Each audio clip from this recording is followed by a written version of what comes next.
So the first step is to add a medium-sized pot to your stovetop, and this is where we're gonna make our dough. In your pot, add 1 cup of water. Then you're gonna add 1 stick of butter. I chop them up into cubes so they'll melt easier. Then add 1/2 teaspoon of cinnamon and 1/2 teaspoon of salt.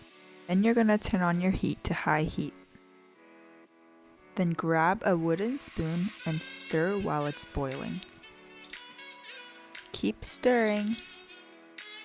Then when it gets to a boil, you're gonna turn off your heat, and then we're gonna add the flour. We're gonna add 1 cup of flour slowly while we're stirring with our spoon. It's gonna clump in the beginning, but don't worry because it's gonna smooth out at the end. When your flour all got mixed in, add 1/2 cup more and stir. The flour will take some time for it to fully incorporate, so just keep on stirring. Once your flour is all mixed in, wait 5 minutes for it to cool. After 5 minutes of cooling down, we're gonna grab 3 eggs and crack them in one at a time. When you start to mix in your egg, the dough and egg might not mix in fully in the beginning. It might kind of separate and be weird and clumpy, but it will smooth out at the end. Once your first egg is all mixed in, add your second egg. After the first 2 eggs are fully incorporated, crack in your third and last egg. All of your ingredients are mixed together. We're gonna switch over to a spatula instead of a wooden spoon to get all the sides and mix them in. Once you're done mixing everything together, your dough is finally ready to be in a piping bag and ready to be piped. So now we're gonna grab a piping bag and a piping tip. You can use any tip you would like, but I like to use a star tip to give it like an extra crunch, because if you use like a round one, it kind of tastes more like a donut, you know? Anyway, I'm gonna flip the bag inside and out and oil all around the inside to let the dough come out much easier.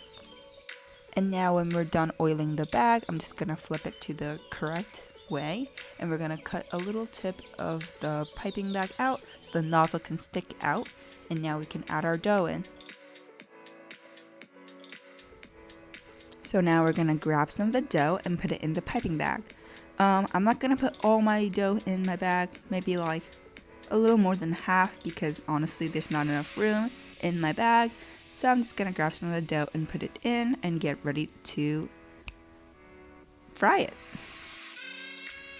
Now my piping bag is filled the way I want, and now it's ready to be fried in a fryer, like a deep fryer or a pan with oil.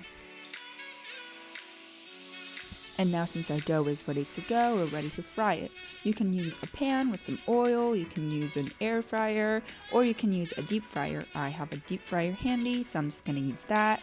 So now we're gonna set our temperature to 350. Mine only goes up to 347 or like 360, so I just set it to 347. So when the oil reaches 350, we're gonna grab our scissor and our dough, and we're gonna squeeze out the dough as much as you want, and then cut it with the scissor and put it in the oil. I like to make small churros, so I cut out only tiny bits of the dough. And we're gonna repeat the process as many times as you want, but don't overcrowd the oil. So now when you added about a handful of the little churros, we're just gonna fry them until they're like golden brown, which is about a minute or 2. Don't over fry them, because if you like burn them, they don't really taste good. So now when they're like golden brown, we're just gonna scoop them up, and we're gonna put it on a plate with a paper towel to let them kind of dust the oil off. I'm just gonna repeat until all the little churros are gone from the deep fryer. When all your churros are done frying, you're just gonna get a bowl and add your cinnamon. Then add in your sugar.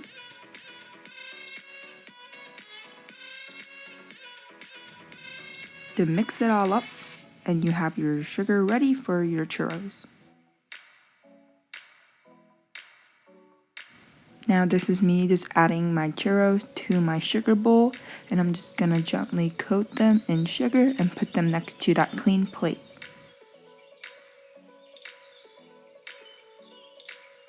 Now you can keep doing that with more churros that you fry.